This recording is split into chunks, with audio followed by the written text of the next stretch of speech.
Hi hello guys welcome back to Aadya colourful. ನಾನು Suma. Friends, ಇವತ್ತಿನ ವಿಡಿಯೋದಲ್ಲಿ ಒಂದು ಸ್ನ್ಯಾಕ್ಸ್ ರೆಸಿಪಿನ ನಾನು ಶೇರ್ ಮಾಡ್ತಾ ಇದ್ದೀನಿ.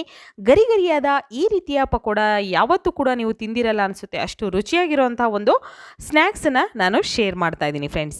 ಈಗ ಇಲ್ಲಿ ಮೊದಲನೇದಾಗಿ ಒಂದು ಆಲೂಗೆಡ್ಡೆನ ನಾನು ತುರಿದು ಅದನ್ನು ಒಂದು 2-3 ಸಲ ನೀರಲ್ಲಿ ಚೆನ್ನಾಗಿ ತೊಳೆದು ಹಾಗೆ ನೀರಲ್ಲೇ ಬಿಟ್ಟಿದ್ದೀನಿ. ಒಂದು 3 ನಿಮಿಷ ಹಾಗೆ ಇರಲಿ.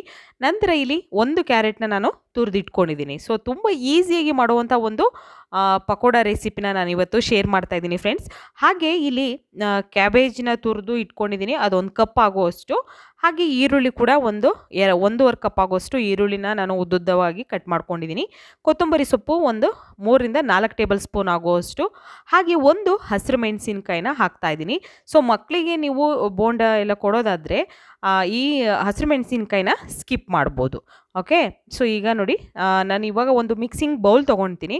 ಫ್ರೆಂಡ್ಸ್, ನೀವು ಯಾರಾದರೂ ಫಸ್ಟ್ ಟೈಮ್ ನನ್ನ ಚಾನಲ್ಗೆ ವಿಸಿಟ್ ಮಾಡಿದರೆ ಪ್ಲೀಸ್ ನನ್ನ ಚಾನಲ್ನ ಸಬ್ಸ್ಕ್ರೈಬ್ ಮಾಡ್ಕೊಳ್ಳಿ, ಹಾಗೆ ಲೈಕ್ ಮಾಡಿ ಮತ್ತು ಶೇರ್ ಮಾಡಿ ಫ್ರೆಂಡ್ಸ್.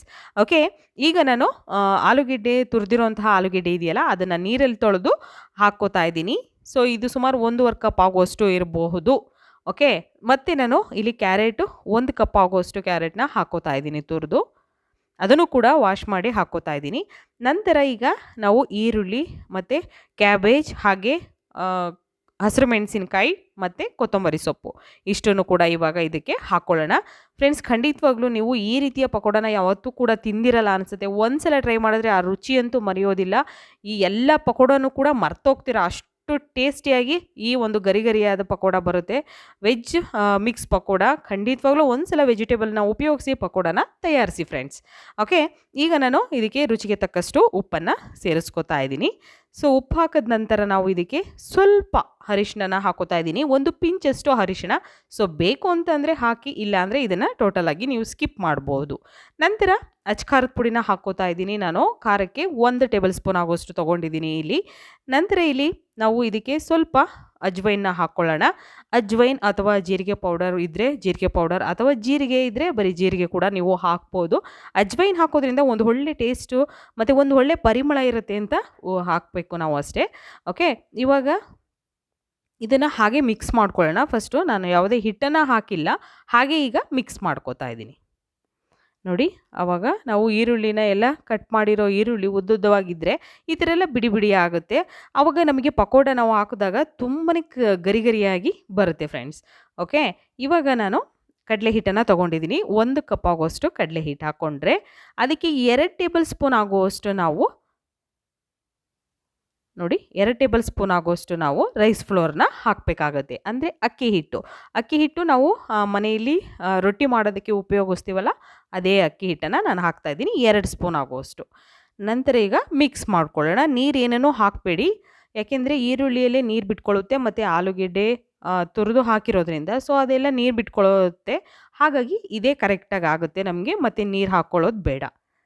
ನೋಡಿ, ಈ ಥರ ನೀಟಾಗಿ ಮಿಕ್ಸ್ ಮಾಡ್ಕೊಳ್ಳೋಣ. ನೋಡಿ, ನಾನು ಹೀಗೆ ಮಿಕ್ಸ್ ಮಾಡ್ಕೊಂಡಿದ್ದೀನಿ. ಮಿಕ್ಸ್ ಮಾಡಿದ ನಂತರ 1 ಟೇಬಲ್ ಸ್ಪೂನ್ ಆಗುವಷ್ಟು ಬಿಸಿ ಎಣ್ಣೆನ ಹಾಕ್ಕೊಳ್ಳೋಣ. ಓಕೆ, ಈಗ ನಾವು ಬೋಂಡ ಡೀಪ್ ಫ್ರೈ ಮಾಡೋದಕ್ಕೆ ಅಂತ ಇಟ್ಟಿರ್ತೀವಲ್ಲ ಎಣ್ಣೆ, ಆ ಎಣ್ಣೆಯಲ್ಲಿ 1 ಟೇಬಲ್ ಸ್ಪೂನ್ ಆಗುವಷ್ಟು ಬಿಸಿ ಎಣ್ಣೆನ ಹಾಕಿ ನಾವು ಮಿಕ್ಸ್ ಮಾಡೋದ್ರಿಂದ ಬೋಂಡ ಗರಿ ಗರಿಯಾಗಿ ಬರುತ್ತೆ. ಬೋಂಡ ಅಥವಾ ಪಕೋಡ ಅಥವಾ ಬಜ್ಜಿ ಯಾವುದಕ್ಕೆ ನಾವು ಹಿಟ್ಟು ಕಲಿಸ್ಬೇಕಾದ್ರೂ ಕೂಡ ಬಿಸಿ ಎಣ್ಣೆನ ಉಪಯೋಗಿಸೋದ್ರಿಂದ ಗರಿ ಗರಿಯಾಗಿ ಬರುತ್ತೆ ಫ್ರೆಂಡ್ಸ್. ಓಕೆ, ಇವಾಗ ಎಣ್ಣೆ ಕಾದಿದೆ. ಇವಾಗ ನಾವು ಬೋಂಡನ ಅಥವಾ ಪಕೋಡಗಳನ್ನು ಹಾಕ್ಕೊಳ್ಳೋಣ. ವೆಜಿಟೇಬಲ್ಸ್ ಮಿಕ್ಸ್ ಪಕೋಡ ಇದು. ಸೊ ಖಂಡಿತವಾಗ್ಲೂ ನೀವು ಇದನ್ನು ಒಂದು ಈವ್ನಿಂಗ್ ಸ್ನ್ಯಾಕ್ಸಿಗೆ, ಟೀ ಟೈಮ್ ಸ್ನ್ಯಾಕ್ಸಿಗೆ ನೀವು ರೆಡಿ ಮಾಡ್ಕೋಬೋದು ಫ್ರೆಂಡ್ಸ್. ಎಲ್ಲರಿಗೂ ತುಂಬ ಇಷ್ಟ ಆಗುತ್ತೆ ಮತ್ತು ತುಂಬ ಬೇಗ ಆಗುವಂಥ ಒಂದು ರೆಸಿಪಿ ಇದು.